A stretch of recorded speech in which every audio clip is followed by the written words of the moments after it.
जिसमें आरक्षण का ध्यान नहीं रखा गया। चिराग पासवान ने हमेशा आरक्षण के मुद्दों पर मांग किया है और करते भी रहे हैं, चाहे वो किसी भी तरह का हो, SC/ST हो, लोअर कास्ट हो, क्रीमी लेयर हो, हर तरह की इस पे बात करते रहते हैं। और इसके लेकर के भी वह सरकार से भी कई बातें की हैं और सरकार के भी खिलाफ भी हो जाते हैं। PM मोदी के कहे जाने वाले हनुमान आखिर अब सरकार की सोच से अलग बातें कैसे कर रहे हैं।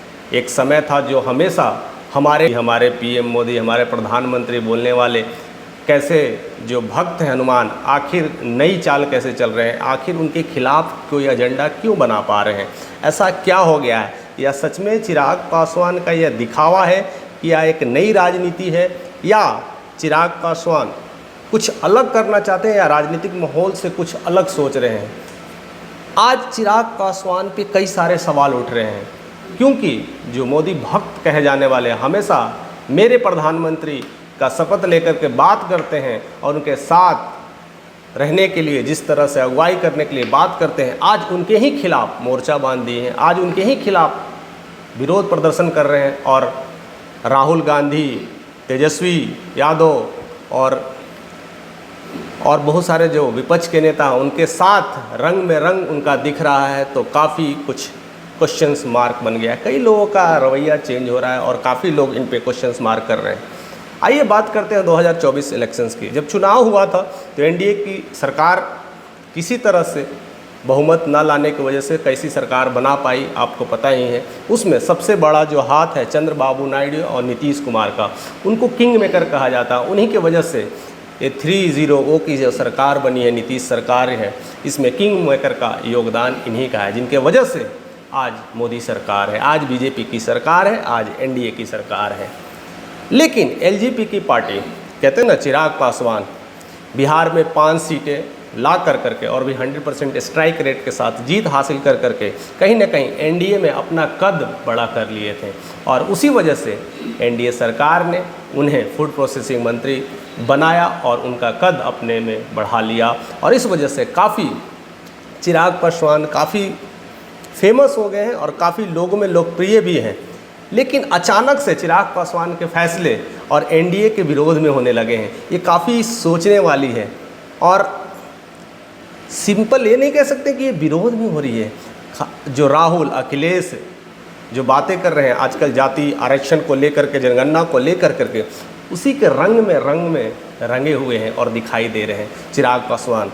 तो क्या ऐसा क्या है कि उनके सुर में सुर मिला करके चिराग पासवान चल रहे हैं?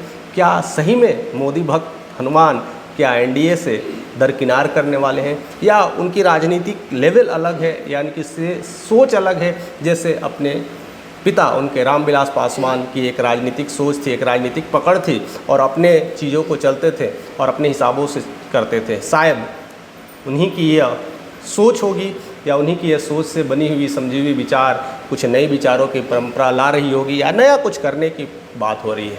आइए मुद्दे की बात करते हैं कि ऐसा क्यों हो रहा है। कई सारे बातें हैं, जिसमें जो एक मुद्दा है लेटरल एंट्री वाला मुद्दा है, काफ़ी ज़्यादा माहौल गर्म हुआ है।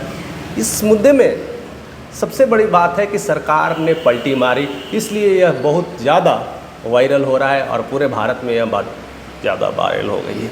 अब आती है बात कि यह है क्या लेटरल एंट्री वाला मुद्दा।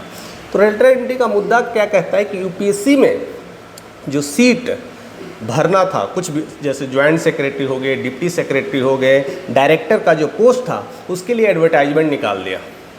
जाहिर सी बात है, अच्छी बात है, निकालना चाहिए। और उस पर एंट्री की जा रही थी, उस पर बहाली की जा रही थी। और इसमें कहीं ना कहीं सरकार का भी योगदान रहा है, सरकार की आपस में समझ होती है तभी ये सारी चीज़ें होती है। अब इसमें प्रॉब्लम्स क्या आया कि राहुल गांधी ने एंट्री मार दिया, और राहुल गांधी एंट्री मारते ही ये कह दिए कि ये जो UPSC में जो बहाली के नाम पर हो रहा है, या आम जनता के साथ धोखाधड़ी हो रहा है। आम जनता के साथ धोखाधड़ी इसलिए हो रहा है क्योंकि यह जो काम कर रहे हैं कहीं ना कहीं BJP अपने ही पार्टी के लोगों को बनाने के फिराक में है। तो ये तो अच्छी बात नहीं है। या तो BJP अपने पार्टी को बनाएंगे या RSS लोगों को भर्ती कराएंगे, इससे उनकी पकड़ मजबूत होगी। तो आम जनता क्या कर पाएंगे? हम बहुत कुछ चाह के भी नहीं कर पाएंगे। तो राहुल गांधी ने यह मामला को उठाया और मामला देखते ही देखते बहुत ज़्यादा फैलने लगा।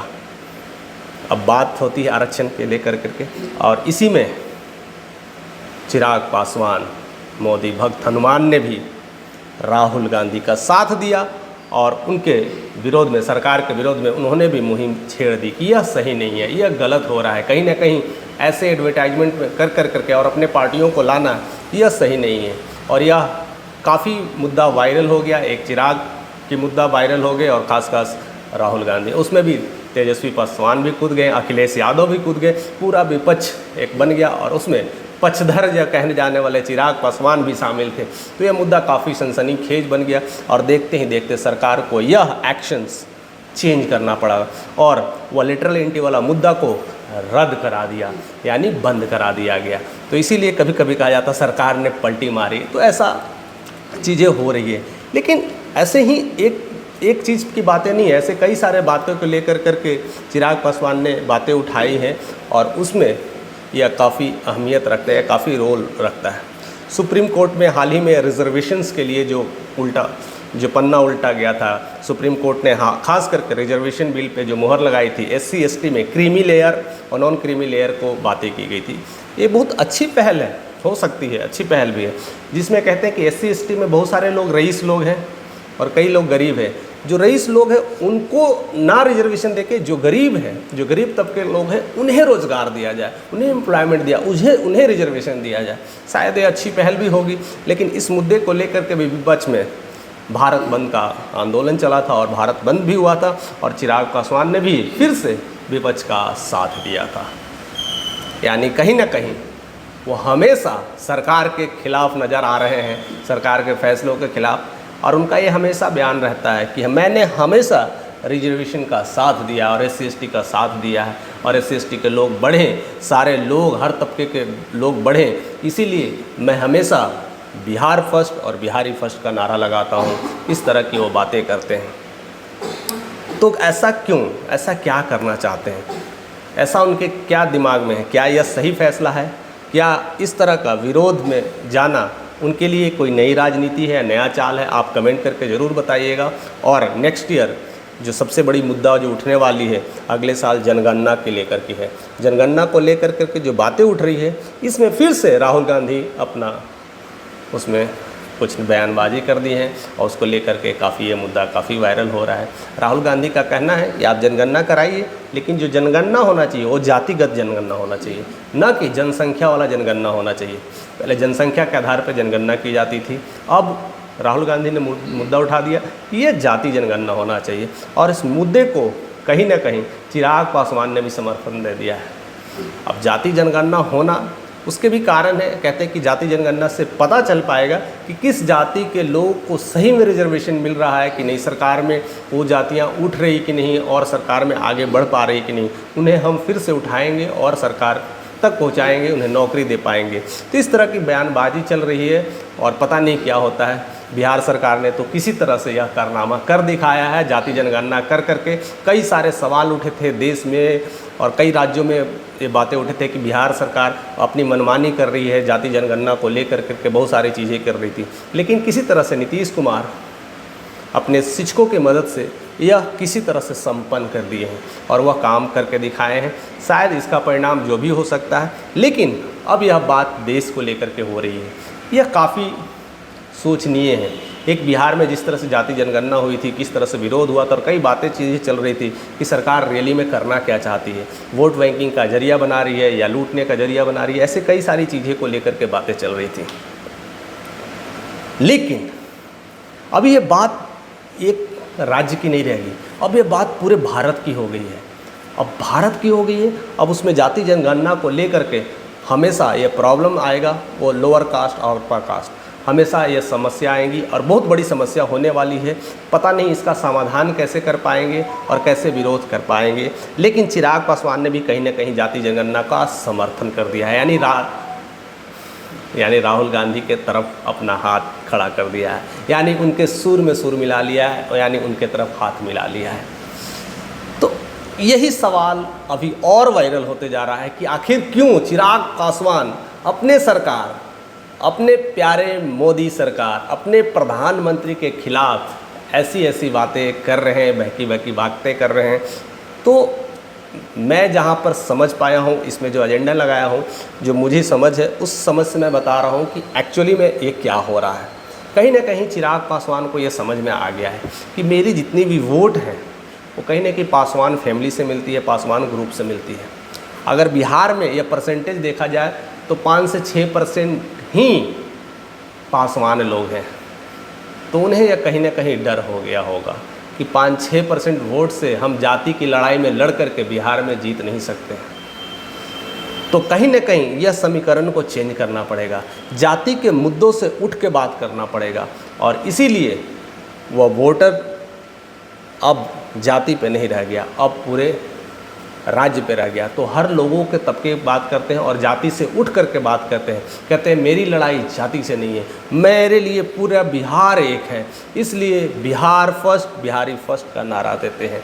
इनका सबसे बड़ा एजेंडा भी होगा और कई सारे कारण भी होंगे, और कई सारे सोच राजनीतिक में ये सब सारे उलट फर देखे जाते हैं, और ऐसे कई सारे मुद्दे हैं, कई सारे तार हैं जो मैं छेड़ दूंगा तो शायद कई सारी समस्याएं खड़ी हो जाएगी और आप सोचने को मजबूर हो जाएंगे कि सही में चिराग हमारे लिए कितना बेहतर है या बेहतर नहीं है। उस पन्ने को अभी मैं छेड़ना नहीं चाहता, धीरे धीरे, लेकिन जैसे जैसे वीडियोस बनेगी, जैसे जैसे लोगों का कमेंट आएगा और आप जिस तरह से आपकी अपनी समझ, अपने विचार को प्रकट करते हैं, अपने विचार को हमारे साथ शेयर करते हैं, तो हमें भी समझ मिलती है, और जो लोग हमारे साथ जुड़े हैं उन्हें भी ये समझ मिलती है। तो अपने विचार रखना कभी ना भूलें, क्योंकि विचार में स्वतंत्रता होनी चाहिए, जिससे काफ़ी लोगों को समझ आता है।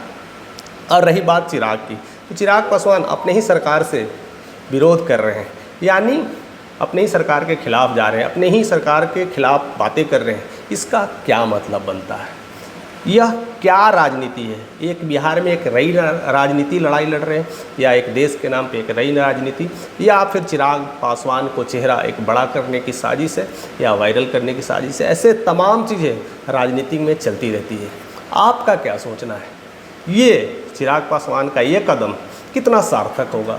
क्या लगता है कि 2025 में उनका इस तरह का कदम काफ़ी सराहनीय होगा, या बिहार में एक अच्छा दबदबा बना पाएंगे, या जिस तरह से लग रहे हैं कि तेजस्वी के सुर में सुर मिला रहे हैं, राहुल गांधी के सुर में सुर मिला रहे हैं, अखिलेश यादव के सुर में सुर मिला रहे हैं, कहीं ना कहीं इलेक्शंस में, और ख़ास करके आने वाले कमिंग इलेक्शंस में इसका राजनीतिक माहौल पर बहुत बड़ा असर पड़ने वाला है। उसको लेकर के आपका क्या विचार है? हमारे साथ शेयर करें। वीडियो अच्छी लगी तो लाइक, सब्सक्राइब करें और ज़्यादा से ज़्यादा लोगों तक शेयर करें।